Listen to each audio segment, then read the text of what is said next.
Olá, nós somos estudantes do curso de Nutrição da Universidade Federal do Rio Grande do Norte e vamos falar um pouco sobre dieta e aterosclerose. Este vídeo foi produzido pelas alunas Letícia Rayane Moura Dantas, Rayane Pereira dos Santos Câmara e Vitória Ellen Marques da Silva. O que é a aterosclerose? A aterosclerose ela é uma doença inflamatória crônica de origem multifatorial que ocorre em resposta a uma agressão endotelial e acomete principalmente a camada íntima das artérias de médio e grandes calibres. A aterosclerose ela é uma doença cardiovascular crônica e é caracterizada pelo acúmulo de placas de gordura, células inflamatórias e tecido fibroso nas artérias. Essa condição ela pode levar a complicações muito graves, como infarto do miocárdio e um acidente vascular cerebral. Ela inicia com uma lesão endotelial.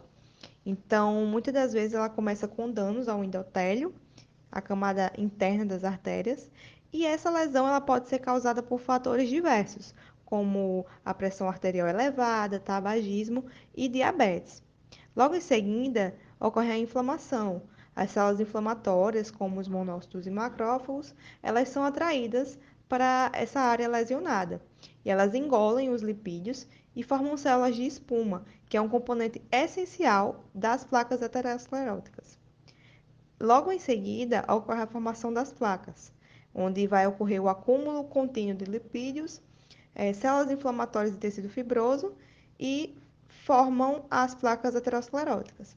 Essas placas elas podem crescer e obstruir o fluxo sanguíneo e reduzir a elasticidade arterial. Existem alguns fatores de risco para o desenvolvimento da aterosclerose, bem como a hiperlipidemia, que é quando os níveis de colesterol LDL estão elevados e os níveis de colesterol HDL estão baixos. Tem-se também a hipertensão arterial. A pressão arterial elevada, ela pode danificar as paredes das artérias e tornar mais susceptível à formação de lesões e placas ateroscleróticas. O uso do tabaco, né, o tabagismo, também é um fator de risco, porque o tabaco contém substâncias tóxicas. Essas substâncias vão danificar as células endoteliais e facilitar a adesão de lipídios e células inflamatórias nas artérias. A diabetes mellitus, a resistência à insulina e os altos níveis de glicose no sangue podem acelerar o desenvolvimento da aterosclerose. A genética e fatores ambientais também são fatores de risco para o desenvolvimento dessa doença.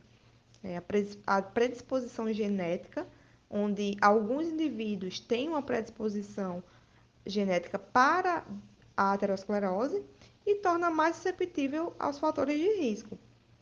O estilo de vida, os hábitos alimentares inadequados, a falta de exercício físico e demais comportamentos relacionados ao estilo de vida também podem contribuir para o desenvolvimento da aterosclerose. Com relação às características clínicas, os pacientes em estágios iniciais da doença podem não apresentar sintomatologia. Entretanto, a depender de onde ocorrem esses estreitamentos das artérias, o indivíduo pode apresentar quadros de tontura, desmaios e até pressão alta.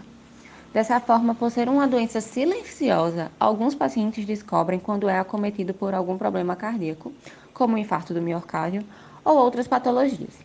Alguns sintomas que podem indicar a aterosclerose e corroborar com o diagnóstico são a falta de ar, sudorese ou suor frio, dores agudas e aqui. Além dos sinais e sintomas do paciente, para fazer o diagnóstico são necessários exames laboratoriais, verificando o perfil lipídico do paciente, como os níveis de colesterol total, o HDL e o LDL. Posteriormente, outros tipos de exames são realizados, a depender do local que está sendo investigado. Assim, tem-se como métodos menos invasivos a ultrassonografia do pescoço, a angiotomografia e a ressonância magnética. Mas também tem os métodos mais invasivos, como o cateterismo. Bom, agora nós vamos falar um pouco sobre o tratamento da aterosclerose. A principal e primeira orientação é em relação ao estilo de vida do paciente. E o estilo de vida deve ser o mais saudável e equilibrado possível. Então, a terapia nutricional individualizada é indispensável, ou seja, uma dieta direcionada para esse paciente para redução dos níveis de colesterol LDL, redução da pressão arterial, redução da glicose sanguínea. Tudo isso é muito importante que esteja bem alinhado. Outro ponto é a prática de exercícios físicos com a maior frequência que esse paciente conseguir. Além disso, se for o caso do paciente, a interrupção imediata da prática de etilismo e tabagismo. E, por fim, né, se for o caso também, entra com o tratamento medicamentoso, que pode ser recomendado para fatores de riscos diagnosticados. E aí pode ser uso de antiplaquetários e estatinas. Agora, um ponto interessante sobre o tratamento é que alguns alimentos e nutrientes são frequentemente relacionados no tratamento e prevenção da aterosclerose. E o primeiro é a fibra dietética. Ela tem uma relação inversamente proporcional à gênese de várias patologias, inclusive de doenças cardiovasculares. Isso se dá em razão da ligação com os ácidos biliares, que diminui a concentração sérica do colesterol. Outro alimento é o chá verde. Ele tem polifenóis, catequinas e cafeína, e isso faz com que ele possua propriedade anti-inflamatória.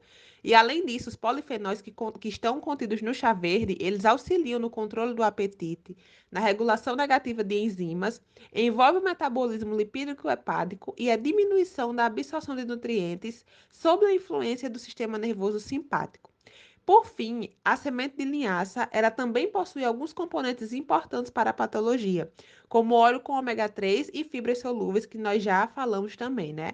E alguns estudos atestam a capacidade preventiva e mesmo curativa da semente de linhaça sobre essa patologia.